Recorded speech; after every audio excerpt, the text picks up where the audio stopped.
my finger right. Oh, they touch! Hello and welcome to Tandragee on the 13th of April 2019. This is a place that's usually known for its road bike racing, but today we're only interested in the dirty stuff. We've come to this hilltop track here today in the biting cold for round 2 of the National Irish Motocross Championship. The officials behind me are getting ready to start off today's practices, but first let's have a look at the track. This review of the National Irish Championship is brought to you by B4MX.com, the classified ads website for everything off-road. Now admittedly I haven't been to Tandragee before, this is my first time here, but the first thing that really strikes me is this super tight left-hander straight off the start. You can see the gates down there in front of us, and the grass as well has also been growing up to the track here. It obviously hasn't been ridden in quite some time, and that means that the grip is going to be low coming into this first corner, at least for the first few races anyway. The only thing good about it being a left-hand corner is that the riders will still be able to use their right foot on the rear brake as they lean the bikes in left to come in around here. And then it's a short blast straight again to get into this right 90 degree over a short wave section and then back again around over a tabletop. So you can see here how the pack can be strung out fairly quickly with the narrow left and right turns that are at the very beginning of the lap. So for the opening part of the lap here at Tandragee, it's tight and twisty is the name of the game, as the track switches over and back on itself coming through this bottom section here. And that means that while the pack will be spread out, the bikes will really be staying one behind the other for the opening section of the lap. The other thing that you notice is how steep the up ramps are here, and the jumps aren't very long. And what that means is the riders will have to be really precise in their timing to make sure not to over jump them and not jump too short, but get it just right so they get the power on and they can accelerate on the down ramp. So after the open and tight section of the track, we feel that this is the first time where the bikes really get a chance to breathe. It's 1, 2, 3 tabletops all the way up this hill here, coming to a sharp left-hand turn again before you charge back down the hill, where you'll have to get on the brakes good and hard at the bottom. Now the thing to notice here as well is there's a crosswind today, so the riders are really going to be affected on these 3 tabletops as they come up the hill. They'll have to be careful that as they take off, they're not too close to the left-hand side of the track, where the right-hand wind will blow them off the circuit and potentially out of the race. So following the 3 tabletops up the hill, it's a hard left-hand turn into a hard charge back down the hill, where the riders will have to be really good on the brakes not to overshoot the apex of the turn. And when they come back up then, it's an absolute drag race into this right-hand section here, and then again into another tight left-hander and over the tabletop at the top of the hill. Again here they have the wind to contend with, and because the wind is hitting them from behind, they have to be really careful not to hit the tabletop with too much speed and over jump again before turning left and heading back down the track again. So after the riders crest the tabletop at the very top of the hill here, they're turning left onto this drop off, and you can see how physically demanding this track is going to be on the forearms and upper body. If you can charge off this tabletop, you can really make up a lot of time coming into this left-handed berm behind me, because you can just land straight on the brakes. You won't have to worry about getting on the power again. But be careful though, if you hit this turn too fast, there's a lovely case high mac waiting for you just the other side of this berm if you go over at the top of it. And just look at the length of this downhill straight here, where riders will be getting really hard on the power at the very top to pick up their speed, but then they have to slow it all right back down again to turn into this tight right-hander. And while they had the option on the left of going inside or outside because it's a flat turn, making it really important to get the speed off for the apex, there's a small berm here to catch you if you can get in around the post quickly enough. The only trouble is if you leave that inside open, I'm sure this is a great place to brake check a rider and take the position from them before powering back up the next straight. To finish out the lap then, it's a short tabletop with a left-right kink chicane into the final finish straight. The ground today is hard underfoot and the sun is out, which means it should dry up to make for some good conditions. And what I found about Tandragee here today is that it's a really interesting mix between tight twisty sections and long fast straights, so it offers the riders a couple of different challenges. The wind has been picking up around today as well, so they have that to contend with. But before all that, let's have a look at the qualifying today to see who's finished in top spot or qualified fastest and maybe has the best chance of winning as the race goes by.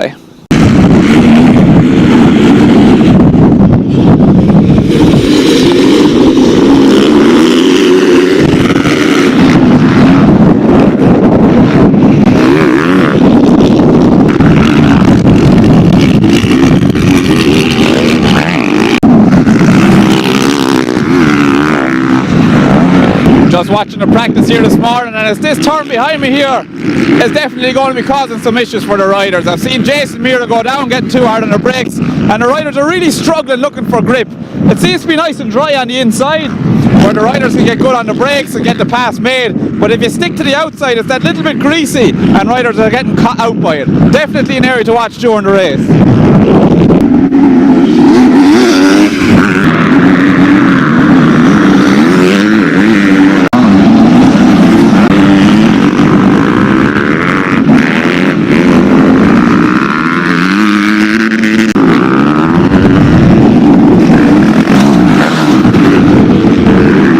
Just wrapping up with the practice here this morning in Tandragee, and in the Grade A MX2 it was Jordan Keogh from James Mackerel and Matthew Loughlin rounding out the top three, and in the MX1 then it was James Mackerel again from Richard Bird and Robert Hamilton. There had been some issues this morning with the time, and some riders saying that they put in their fastest lap on the last lap and maybe it wasn't counted, but racing is racing, qualifying is qualifying, so we'll see what happens after the first gate drop.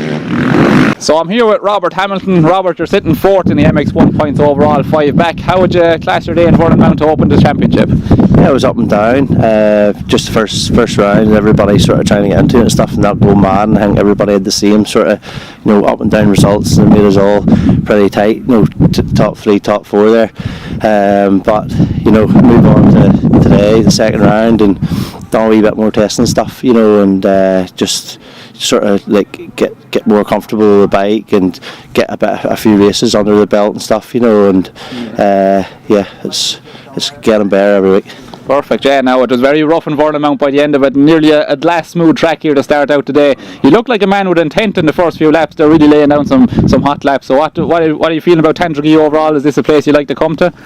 Yeah, well, talking about Cork, I had a few big moments sort of through the bumps there. It's very, very gnarly down there now, but yeah, Cork Tandragee sort of get a good start. See McGee keeps you out of trouble, as much as you can, and just race as hard as I can, and just take every weekend as it comes, and not expecting too much yet, but we'll work on it. Yeah, definitely. Well, it's a war, not a battle. So, and regarding the battle then today, where would you like to see yourself at the end of the day, taking the overall, I presume? Well, everybody likes to win. We all can't win, but we all expect to do our best, and I'll be hoping to get her on top step anyway. Perfect, Robert. Well, thanks very much for talking to us, and the very best of luck today. Thank you. And a big thanks to all those supporting Robert Hamilton and his racing efforts in this 2019 season. So we're just here with Jordan Keogh, and Jordan, you've qualified top position today in the MX2 class. How are you feeling about everything? Yeah, good. Yeah, track's a little bit sketchy, a little bit slippy in some spots, but getting the first race comes around, we get up our first race, should be small lines, and so make for some good racing throughout the day. Yeah, I see some riders struggling coming down one of those long downhills, getting on the brakes there. How are you finding coming into that corner? Do you think it'll be an important part of the track? Yeah, absolutely. It's just the front washes out a lot coming down some of them hills. You just have to take that into consideration and just make sure you don't make the mistake of falling. Yeah. And how did you feel about your opening round in Vernon Mountain? A very rough track and a long day, but you had a good result overall? Yeah, I was happy enough to walk. I think I was tied second overall, so I was happy enough to get good points in the bag, and still be in the championship hunt. So only my second race back from missing the whole year last year, so to walk away with second, I was really, really happy with that. Yeah, tough injury last year, and I see you're out challenging James Mackerel at the very start of this practice as well in the last few laps. I was keeping an eye on you there. So what's your expectations for the days overall? Would you like to be top spot, of course? Oh, absolutely, yeah, that's the plan, to come here to win, and hopefully just get out a start and take home the win today. Yeah. Excellent. Well, we wish you the very best of luck today, Jordan, and sure we'll see how it ends up at the end of the day. Cheers, thanks very much. Would you be good enough, please, just to report to the timekeepers just for a moment or two until we get that number assigned. And a big thanks to all those supporting Jordan Keogh and his racing efforts in this 2019 season. So we're catching up here with Ballymoney local Jordan McCaw. Jordan, we've just finished up with the first practice of the day. How did it go for you? Yeah, it went good. Track's really good. It's riding really well. So it was a bit slippy for our practice, but I was out walking it there now, so it's going to be mega for the first race. So yeah, ended up fourth. So it's a good start to the day. So hopefully get a good solid start in this first race and see how we got on. Yeah, excellent. So after the first round in Vernon Mount, then you finished up 6th overall in the MX1 Championship and qualifying 4th today. So what are your expectations out of today? Where would you like to be? Yeah, we're going to battle, try and get away with them at the start and battle for that top 3. There's no reason why I can't be there. So need to get my head down and get my finger out and get the elbows up, you know. So now I'm looking forward to this first race. So see how it goes. Yeah, definitely. And do you think there's any really important sections of the track where you could make up a lot of time, or is it just kind of, you know, keep it quick and consistent everywhere? No, I think the start's going to be it's really fast, you know. So everybody's not far away from each other's pace, like. So if we get a start and get away, that's going to be the main thing today, I think. Excellent, Jordan. Well, look, we might catch up with you again a little bit later in the day, but for now we wish you the very best of luck, and best of luck for all the races today as well. Great, thank you.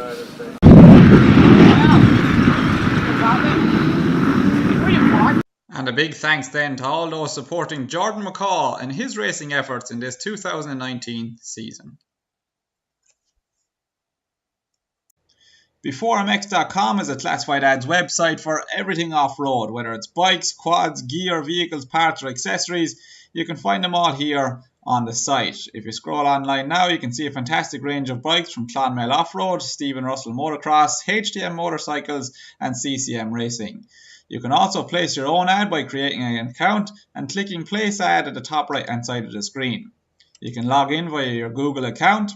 Click place ad in the top right hand side of the screen, fill out the categories as you would on other classified sites, and at the bottom, if you pick in your voucher code B4MX2019, you can place your ad for free now.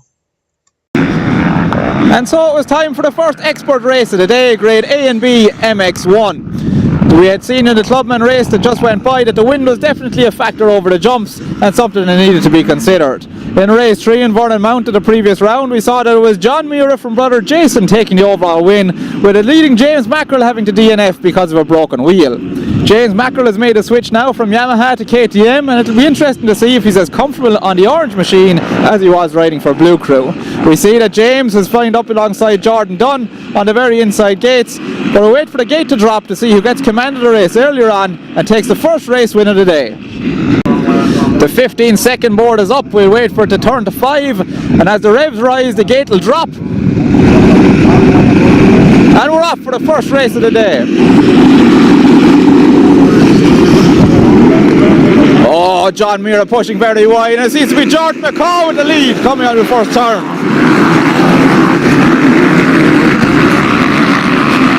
Absolutely furious start here in Tandragee.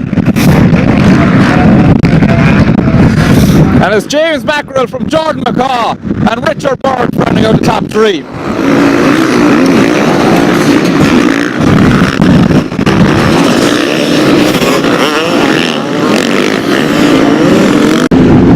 It's an absolutely furious start here at Tandragee with James Mackerel followed by Richard Bird, Jordan McCaw, Jason Meara, John Meara and Robert Hamilton.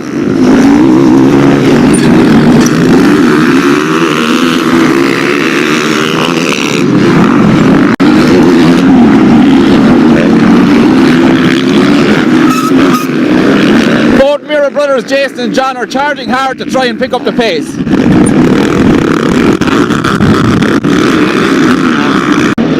As the KTM duo of James Mackerel and Richard Bird begin to pull from the rest of the pack now, with Bird keeping young Mackerel quite honest. And it's the Team Norman Watt Kawasaki duo of Jason and John Meara chasing hard again, followed up closely then by Jordan McCaw and Robert Hamilton.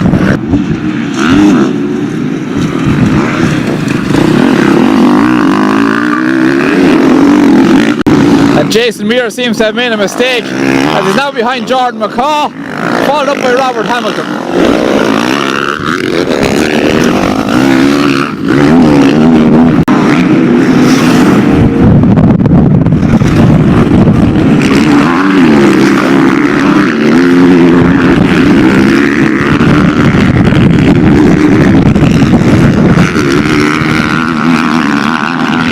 James Mackerel is just putting himself out a touching distance now from Richard Bird, but there's a hard charging John Meara coming down after them after a poor start.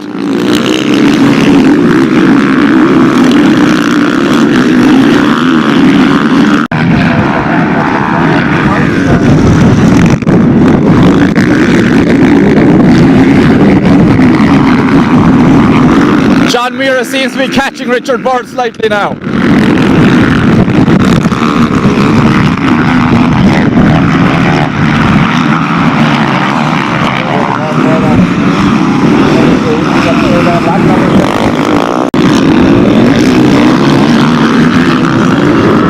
John Meara just squeezing up the inside of Richard Byrne. He takes the position. And now the hunt is on for James Mackerel as well.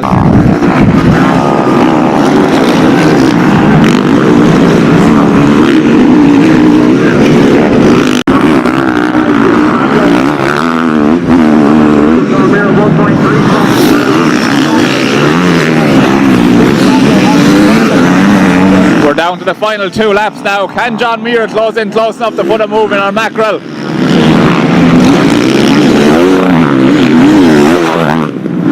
Richard Byrne following on in 3rd then. And Jason Meara in 4th. Jordan McCaw in 5th.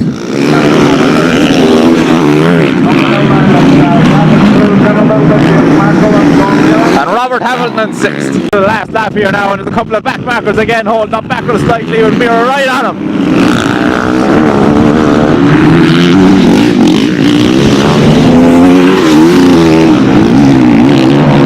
Oh, Mackerel getting caught up quite a bit now. Oh, and Meara's right behind him.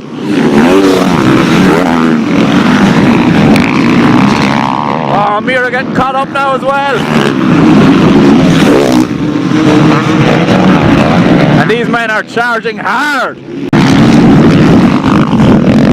Scrub City up the tabletops up the hill. As 1st and 2nd are charging hard here now. Looping around up the top behind the ambulance. John Meara's been good here all day. He's put a move on board already up the inside. Can he do it again? Oh, they touch. Oh, Meara throwing everything at Mackerel now. It's John Meara chasing hard down the hill now after Mackerel. Will he be able to get it done? Only 3 or 4 corners left. Oh, Mackerel in a slight mistake getting caught up in that berm. John Meara chasing hard, trying everything he can to catch him. And I don't think he'll have enough. And it finishes James Mackerel first from John Meara second.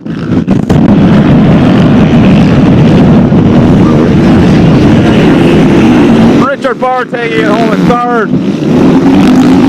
Jason Meara and another team, Norman Watt Kawasaki, taking it in 4th.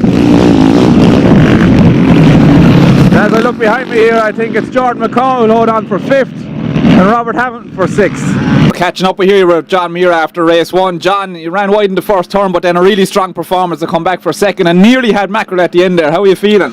Yeah, I felt very strong the whole way through. Made it balls up at the start. Run too deep into the first turn, run wide, so I had to work my way from outside the top 10. I had quite a gap to catch up to. Once I get into 3rd, I had a gap to catch up to Richard and James, and caught it up and just sort of run out of time, to be honest with you. Got caught behind a few back markers whenever I was right on James for the lead, which messed me up, but looking forward to race 2 and 3 now and try and put things right. Yeah, I was watching you going around there and I didn't think that Kawasaki 450 would have any throttle cable left by the end of it there. You're really turning it. Plenty of grip in this track here in Tandragee. How do you find the circuit so far?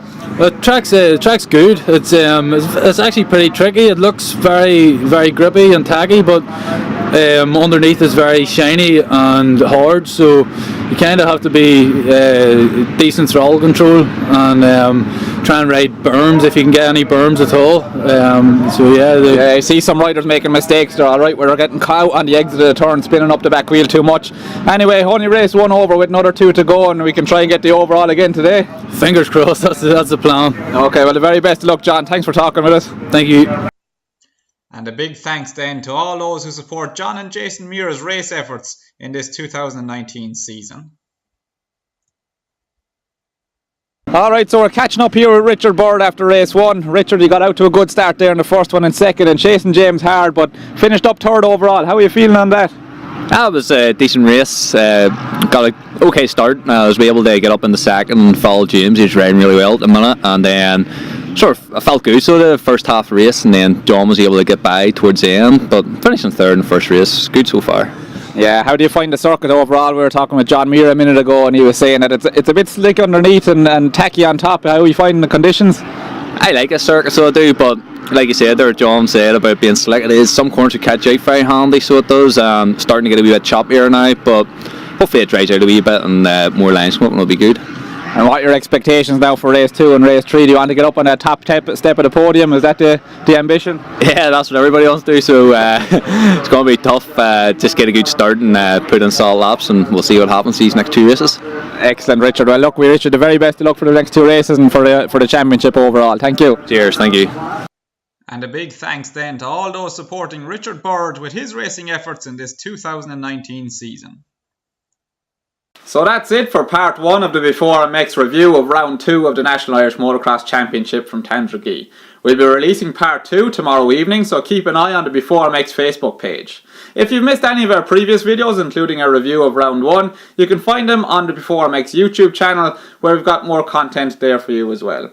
And if you've been really enjoying these videos and you'd like to show us some support, then you can do so please by placing an ad for free on the B4MX.com classified ads website with the promo code B4MX2019.